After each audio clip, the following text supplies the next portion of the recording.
Bom dia, irmãos, na paz do nosso Senhor Jesus Cristo. Obrigado, Fernanda, Wilson, todos os que contribuíram. E é uma alegria poder estar aqui essa manhã, justamente falando sobre um assunto. Nós mostramos sobre a viagem para Israel, Palestina. Então, essa manhã nós vamos estudar um pouquinho, porque missões, o assunto é bastante amplo, e eu vou tentar, primeiramente, explicar para vocês por que é importante nós esclarecermos, e quantos de vocês já escutaram um sermão inteiro falando sobre Ismael, especificamente. 1, 2, se eu esperar um pouquinho mais, 3, 4, ótimo. Então, esses 4 podem fechar os ouvidos. Bom, eu não sei se era positivo ou negativo, então nós vamos ver se talvez seja uma perspectiva diferente. Mas, quando nós falamos desse assunto, creio que, obviamente, nós temos que começar pelo aspecto, entender um pouquinho o contexto, e daqui a pouco eu vou dizer algumas das percepções que nós temos, você e eu, como evangélicos brasileiros, mas por volta do ano 1700, por volta de 1700 antes de Cristo, Abraão, uma pessoa já com seus 75 anos de idade, que de acordo com o que nós vemos no livro de Josué, ele cresceu numa família politeísta, uma família que adorava diferentes ídolos. Ele era de uma cidade onde hoje está o Iraque, para a gente identificar, fica mais fácil assim, e ele saiu de Ur dos Caldeus, que era a sua cidade natal, foi com seu pai e alguns dos seus familiares até um pouquinho ao norte, numa cidade chamada Harã, juntamente com a sua esposa Sarai. E aqui vocês vão ver alguns nomes, Abrão e Sarai, nós vamos utilizar como sinônimo de Abraão e Sara, porque num determinado momento Deus muda o nome desses dois. E quando nós estamos pensando nesse contexto, creio que é muito interessante nós notarmos que quando Deus os chamou, eles fizeram, juntamente com os camelos, juntamente com as ovelhas, todos os bens que eles tinham, eles fizeram uma caminhada bastante longa, saindo aqui do Iraque, até chegar aqui onde nós temos Israel, e eventualmente chegaram também no Egito. E, obviamente, naquele tempo era bastante mais complicado do que agora todas essas viagens, e quando Deus os chamou, Deus deu algumas instruções bastante específicas para Abraão. Ele tinha que deixar a sua terra, ele tinha que ir para uma terra que o Senhor ainda lhe mostraria. Deus promete a ele que ele seria uma grande nação, ou seja, os seus descendentes se transformariam numa grande nação, e através da descendência de Abraão, conforme nós vemos na promessa de Gênesis, capítulo 12, versículos de 1 a 3, nós vemos a grande e principal promessa de Deus. Através da descendência de Abraão, todos os povos da terra seriam abençoados. E para a tranquilidade de vocês, todos nós estamos de acordo que a nação que Deus usou para que todos os povos da terra fossem abençoados foi a nação de Israel, como nós vemos de uma maneira absolutamente clara na palavra de Deus, sempre tendo em mente que o propósito para o qual essa nação foi formada a partir de Abraão e da sua descendência, era que eles deveriam ser luz para as nações, e então todos os povos da terra seriam abençoados. Ou seja, o chamado de Abraão é nitidamente um chamado missionário. O propósito de Deus, assim como nós vemos em praticamente todo o Antigo Testamento, era que o nome de Deus fosse glorificado entre as nações através dos descendentes de Abraão, ou seja, os judeus, a nação de Israel. Só que, obviamente, para que isso acontecesse, algumas coisas muito básicas que você e eu sabemos, era necessário que Abraão gerasse descendência. Porém, nós tínhamos aqui um problema bastante sério. Sarai era estéril, um problema bastante grande naquela época. E com isso, nós temos talvez no inconsciente do evangélico brasileiro, a partir dessa situação, onde Deus chama um homem, Deus promete uma grande nação, a esposa desse homem não conseguia dar à luz, e aí nós temos uma narrativa dentro da igreja evangélica brasileira, mas também em diferentes partes do mundo, que eu coloquei aqui histórias que o povo conta, que é mais ou menos a narrativa vai dessa maneira. Abraão e Sara tentaram dar uma mãozinha para Deus, pisaram na bola, não tiveram fé. Sarai oferece a sua escrava Agar para o seu marido Abraão. Abraão tem um filho com uma escrava egípcia, Agar, e aí nós temos Abraão, que teve um filho chamado Ismael, primogênito, mas que nós chamamos de filho da outra. Afinal de contas, não tiveram fé, pisaram na bola, não tiveram paciência, não souberam esperar.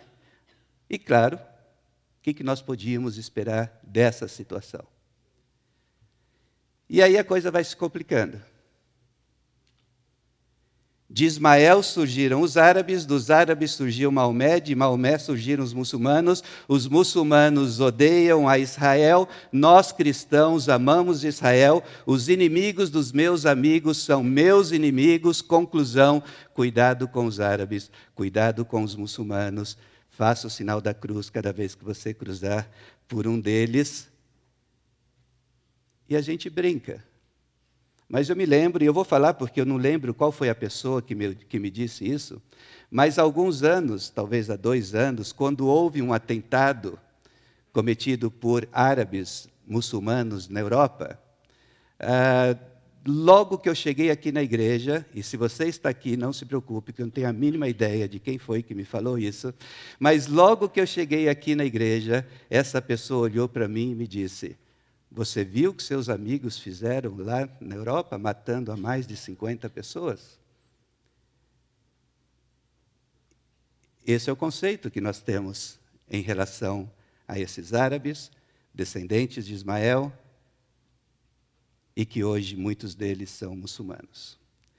Mas a situação se complica ainda mais. Eu tenho colocado vários vídeos na internet sobre o mundo muçulmano, e é muito interessante quando evangélicos reagem a esses vídeos, e pelo fato de eu estar não atacando Israel, mas eu estar dizendo que, como cristãos, nós também precisamos amar os árabes, eu ganho alguns elogios, como, por exemplo, espírito maligno, satânico, lobo vestido em pele de cordeiro. E numa dessas discussões, uma muçulmana entrou no Facebook falando: que impressionante, como é possível que evangélicos se tratem dessa maneira. Chegamos a esse ponto. E aí nós temos que fazer algumas perguntas difíceis. Será que a nossa teologia está fazendo com que tenhamos preconceitos que afetam a nossa missiologia e a maneira como nós, Igreja de Cristo, no Brasil, deveríamos estar fazendo missões? E tem alguns nomes aqui complicados que vocês não precisam se preocupar, como esse tal de dispensacionalismo e pré-milenismo, mas as pessoas que seguem essa linha teológica chamada dispensacionalismo, pré-milenismo, que você pode falar também de sionismo, dependendo de qual a vertente dessa pessoa, é uma teologia que oferece um apoio praticamente irrestrito ao moderno Estado de Israel, e acreditam que o moderno Estado de Israel tem todo o direito de controlar toda a Palestina. E o que é interessante é que, quando nós fazemos isso, nós nos esquecemos que, por conta dessa teologia, nós estamos apoiando um Estado secular que, através das suas ações, está afetando a vida não somente de muçulmanos, mas milhares de cristãos árabes palestinos que estão sofrendo as consequências dessa teologia que nós temos e do apoio quase restrito que nós oferecemos para o moderno Estado de Israel. Por outro lado, nós temos uma outra teologia, chamada Teologia da Aliança, É uma teologia que puxa mais para o lado reformado, onde essa teologia afirma que judeus e árabes pecaram, precisam de Jesus, e ambos os povos têm o direito de viver em paz na terra, porque todos os povos têm o direito de ter a sua própria nação. E para que eu não deixe nenhuma dúvida, nós estamos vendo aí, nós temos o dispensacionalismo como uma posição teológica que provavelmente afeta a nossa compreensão missiológica em relação aos descendentes de Ismael, e nós temos a teologia da aliança. E muita gente pergunta, então, Marcos, sai de cima do muro e diz qual é a sua posição. E a minha posição é absolutamente clara e não negociável. Eu sou dispensacionalista. Acho que você nunca viu essa categoria teológica em lugar nenhum. E eu acho que você não verá. Porque eu analiso com bastante cuidado o posicionamento dispensacionalista e tem algumas coisas que eu aprecio bastante, mas eu vejo furos hermenêuticos importantes. E depois eu analiso a posição aliancista, e que tem aspectos bastante interessantes, que eu desfruto bastante e gosto, mas eu vejo que tem furos hermenêuticos bastante importantes. E provavelmente essa não deve ser a nossa preocupação principal. Será que eu sou dispensacionalista? Será que eu sou aliancista? Por que eu estou dizendo isso? Entendamos um pouquinho mais do contexto. Quando Abraão deixou Ur dos Caldeus, ele deixou uma civilização que já tinha suas leis, era uma civilização muito bem organizada. Os arqueólogos que pesquisaram e que ainda estão trabalhando nas escavações de Ur dos Caldeus, eles descobriram que naquele lugar existiam casas confortáveis, eles descobriram que eles já trabalhavam com fórmulas matemáticas na terra de Abraão, na época de Abraão, e essas fórmulas matemáticas, inclusive, tinham já o sistema para você tirar a raiz quadrada e cúbica. Portanto, Abraão não é um cara que veio do meio do mato. Abraão é filho de uma metrópole do 2º milênio antes de Cristo, de um lugar onde havia códigos de leis, códigos legais, e também tinha códigos de éticas bastante bem definidos. Além disso, nós não podemos nos esquecer de um detalhe absolutamente importante. E eu gostaria que vocês me respondessem. Qual era a Bíblia utilizada por Abraão? Não entendi. Abraão não tinha Bíblia. Então, ele tomava decisões baseado nas aparições esporádicas que Deus fazia. E essas aparições esporádicas aconteciam mais ou menos a cada quanto tempo? A cada 10, a cada 14 anos. Então, você tem um cara que nasceu num lar politeísta, de repente aparece um Deus se declarando como Deus único, verdadeiro, que lhe dá uma ordem, ele obedece, e ele sai na esperança do cumprimento da promessa, baseado na promessa que esse Deus deu, mas também tendo como diretrizes as suas próprias leis, do seu lugar, de onde ele saiu, e dos seus códigos de ética, que eram bastante conhecidos. E aí, quando nós pensamos, bom, Abraão pisou na bola, Sara pisou na bola, não tiveram fé, eles não souberam esperar, não confiaram na promessa, por isso aconteceu o que aconteceu, e por isso nós temos hoje os árabes muçulmanos, e por isso nós temos todos esses problemas que nós temos hoje em dia no Oriente Médio e em outras partes do mundo. Mas nessas descobertas arqueológicas que foram feitas na região de Ur dos Caldeus, da época do próprio Abraão e de Sara, eles descobriram um contrato de casamento. E esse contrato de casamento tratava sobre as questões de infertilidade, no caso dos casais. E uma parte desse contrato de casamento dizia: se a esposa gerar filhos, o esposo não tomará para si outra mulher. Mas se a esposa não gerar filhos, ela deverá buscar entre as suas escravas uma concubina para o seu marido.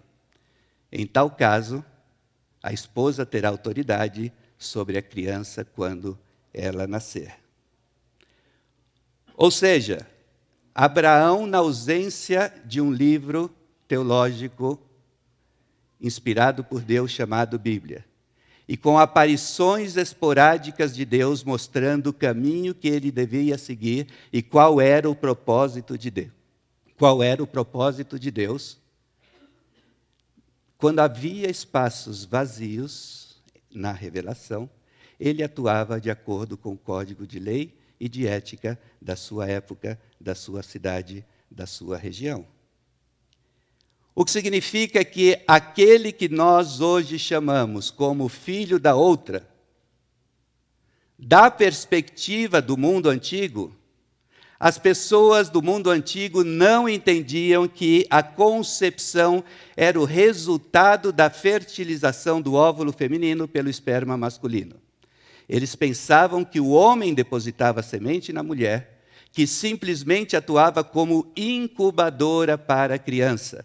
E uma incubadora era tão ok como outra. Não nos esqueçamos, gente, que nós fazemos um caso, criticamos Abraão e Sara, e nós nos esquecemos que Jacó, também chamado de Israel, teve 12 filhos. Esses 12 filhos se transformaram nas 12 tribos de Israel, e esses 12 filhos foram tidos com 4 esposas diferentes. Porque era algo perfeitamente compreensível, de acordo com as leis e os códigos de ética daquela sociedade. Portanto, não da perspectiva bíblica, mas da perspectiva cultural, o herdeiro na cabeça de todos que conviviam com Abraão e com Sara, obviamente seria Ismael. Porém, 24 longos anos depois de Deus ter dado a promessa para Abraão, lá ainda no Iraque, em Ur dos Caldeus, Ismael já tinha cerca de 13 anos de idade.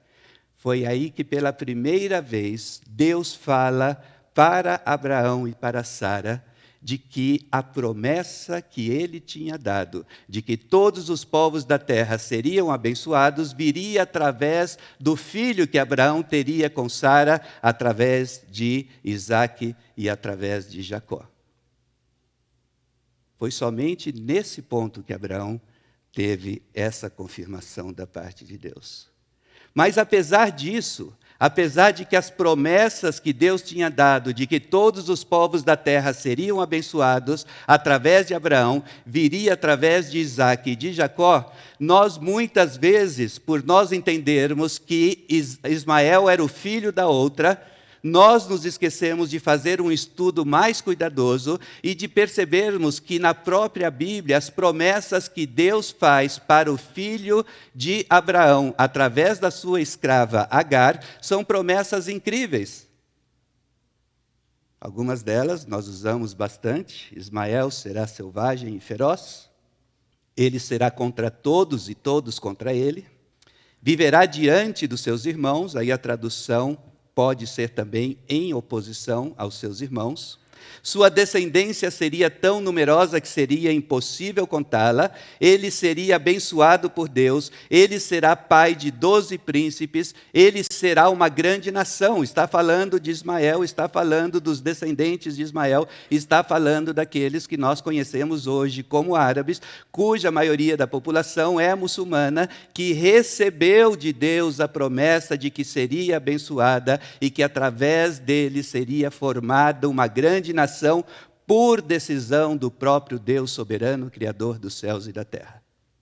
E eu acho fantástica essa primeira parte do versículo 20, do capítulo 21. Deus estava com o menino enquanto o menino crescia. E outra coisa que me chama muita atenção, capítulo 18 do livro de Gênesis, nós vemos também muito claramente o anjo dizendo que Deus havia dito a Abraão que deveria ensinar os seus filhos a caminharem no caminho do Senhor, fazendo o que é justo e direito.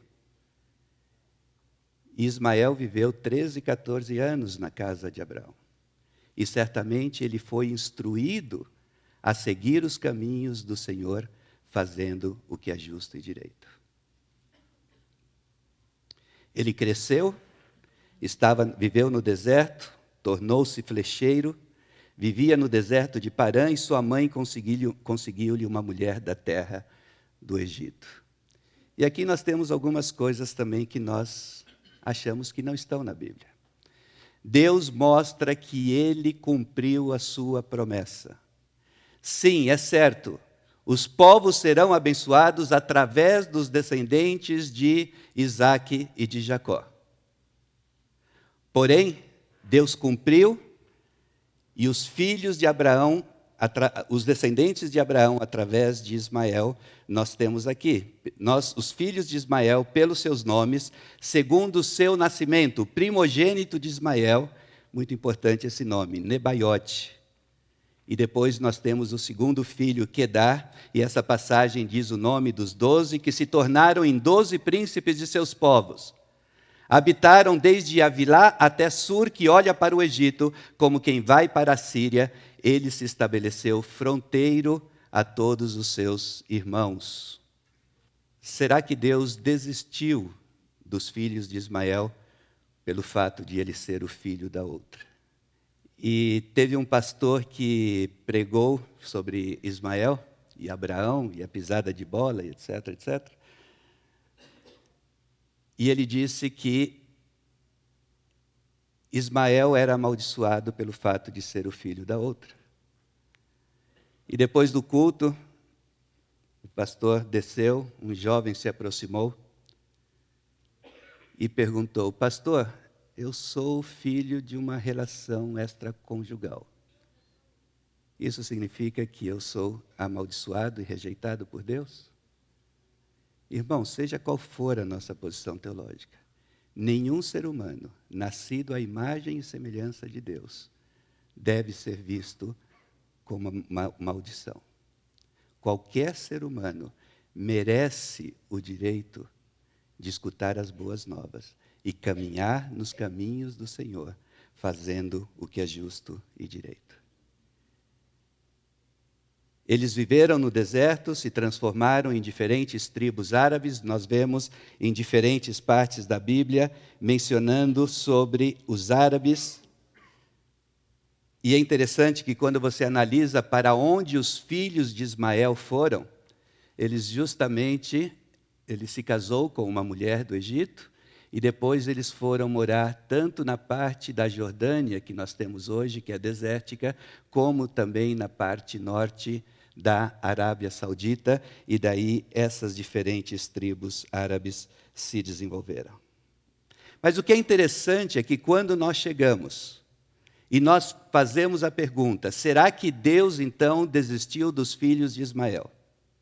Será que então realmente ele foi amaldiçoado? Nós vimos que não. Deus abençoou.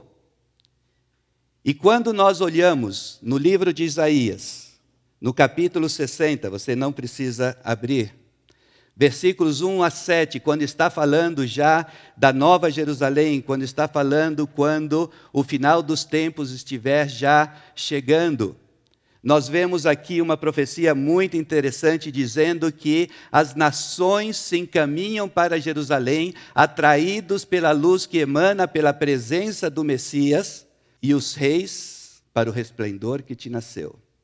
Levanta em redor aos olhos e vê, todos estes se ajuntam e vêm ter contigo. As riquezas das nações virão a ter contigo. Lembrem-se dos 2 filhos, o primogênito e o segundo filho de Ismael. Todas as ovelhas de Quedar se reunirão junto de ti. Servir-te-ão os carneiros de Nebaiote. Para o meu agrado subirão ao meu altar, e eu tornarei mais gloriosa a casa da minha glória. Deus prometeu que seria uma grande nação. Deus prometeu que haveria 12 príncipes. Deus prometeu que desses 12 príncipes surgiria uma nação. E Deus não esqueceu, apesar de eles terem se desviado dos caminhos do Senhor.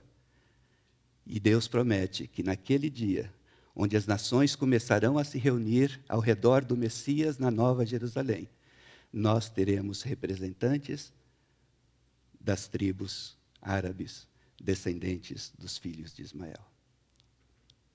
E se Deus não se esqueceu, que direito teríamos nós de nos esquecermos de que sejam como, não importa se tem terrorista no meio deles, não importa se eu não gosto da cara deles, não importa se eles são inimigos dos meus amigos, eles não são meus inimigos, porque Deus se preocupa com eles, e se Deus se preocupa com eles, você e eu precisamos nos preocupar.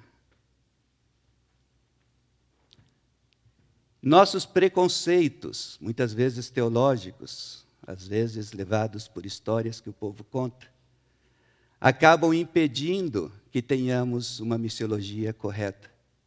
Porque quando nós olhamos a grande comissão na palavra de Deus, nós vemos de uma maneira muito clara que nós precisamos pregar o evangelho a toda criatura. Nós não temos o direito de escolhermos esse ou aquele, seja por qual for a razão teológica equivocada ou por questões políticas e sociais. Da mesma forma, nós precisamos nos preocupar com árabes e judeus, nós precisamos nos preocupar com latinos e africanos, nós precisamos nos preocupar com europeus e asiáticos, e mesmo aqueles que equivocadamente nós achamos que Deus deixou de lado, na verdade Deus os ama tanto quanto Ele amou a cada um de nós, e Deus está buscando essas pessoas para que o Evangelho seja apresentado de uma forma clara e sem duvidarmos. E no caso específico de árabes e judeus, nós fizemos agora essa viagem. Nossa ênfase não foi em mudar a opinião de ninguém para qualquer lado. Nossa ênfase foi: árabes e judeus pecaram e carecem da glória de Deus. Não há nenhum justo, nem entre árabes, nem entre judeus. E como nós somos comissionados como embaixadores da reconciliação que Deus estava promovendo em Cristo Jesus, nosso Senhor, e entendendo que são bem-aventurados os pacificadores, o nosso posicionamento deve ser: Deus amou a Jacó, Deus amou a Ismael, e Deus tem um plano soberano que deve se cumprir à medida que você e eu cumprirmos o mandamento de pregarmos o Evangelho e a salvação em Cristo Jesus, tanto para árabes como para judeus. E eu creio que aqui temos que prestar atenção a algo muito sério. Nenhuma teologia que verdadeiramente leve em conta os ensinamentos de Jesus de Nazaré pode defender e apoiar a prática de injustiças e violência contra quem quer que seja. Nenhuma teologia que verdadeiramente leve em conta os ensinamentos de Jesus de Nazaré, pode defender e apoiar a prática de injustiças e violência contra quem quer que seja. E se isso estiver acontecendo, nós precisamos revisar a nossa teologia. Seja ela dispensacionalista, aliancista, ou essa nova que nós estamos criando, dispenso-aliancista. Depois a gente conversa mais sobre isso outro dia.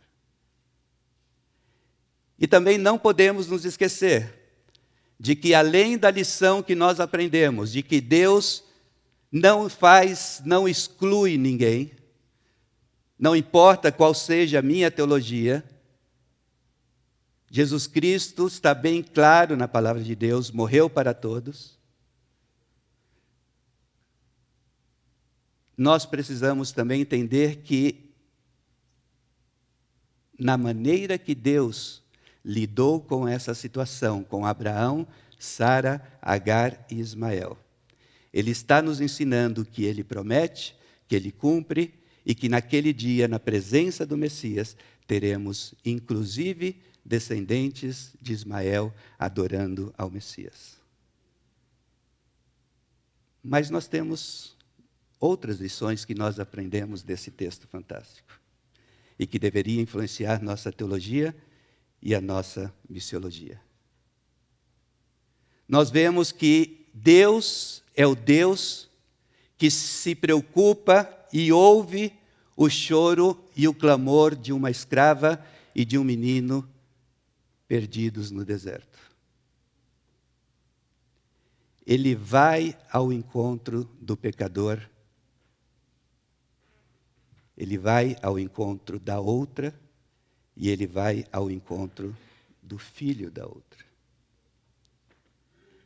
O nosso Deus é um Deus cujo coração se move ao escutar o choro dos necessitados e dos oprimidos, seja ele árabe, judeu, latino, europeu, seja ele quem for.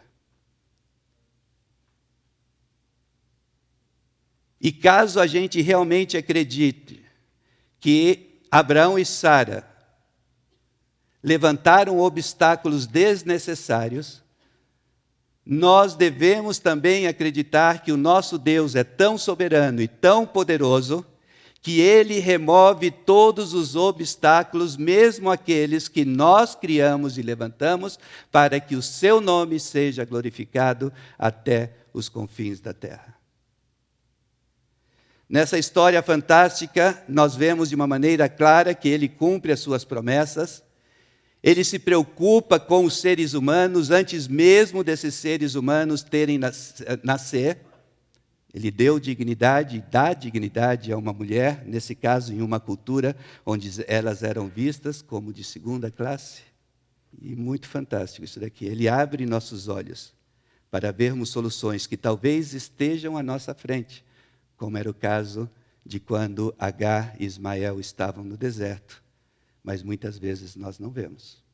Lembra daquele versículo que ele escreve certos por linhas tortas? Uma parente minha, ela dizia sempre, quando ela falava isso, ela falava, não está na Bíblia. Ah, então devia, porque é muito bom esse negócio. Deus é um Deus misericordioso, Ele é paciente e Ele é perdoador. Pode até ser que Abraão e Sara se precipitaram, mas o nosso Deus é soberano. E Ele cumpre as suas promessas. E a palavra que Ele tem para nós é: ide por todo o mundo e pregai o Evangelho a toda criatura. E não permitamos que os nossos preconceitos acabem afetando a maneira que nós, como Igreja de Cristo, fazemos missões. Porque o nome de Cristo, o nome do Deus Trino, será glorificado em todas as nações. E nós temos o grande privilégio de estarmos sendo convidados por Ele, mesmo sem merecermos, para participarmos daquilo que Ele já está fazendo, de levar cura para todas as nações ao redor do mundo. Gostaria que você abaixasse a sua cabeça. Senhor, nós, mais uma vez, nos colocamos nas Tuas mãos. A Tua palavra já nos diz de uma maneira tão clara que já não existe gentios ou judeus ou gregos.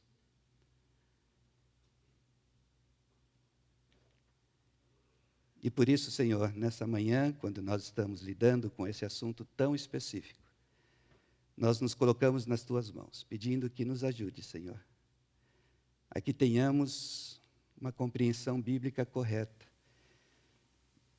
sobre o Seu caráter perdoador, caráter de que um Deus que arruma as bagunças que nós fizemos e que, apesar das nossas bagunças e erros, Tu és um Deus que perdoa, resgata, cumpre e transforma. E nós estamos, Senhor, sendo chamados por Ti para participarmos dessa grande missão que Tu já estás realizando, de levar cura para todos os povos da terra, inclusive árabes e judeus. Por isso, ajuda-nos, Senhor, dar-nos sabedoria, traga arrependimento aos nossos corações, Que questões interessantes, mas que não são essenciais, não entrem no meio e impeçam de realmente entendermos e cumprirmos a tua boa vontade. É o que nós pedimos em Cristo Jesus. Amém.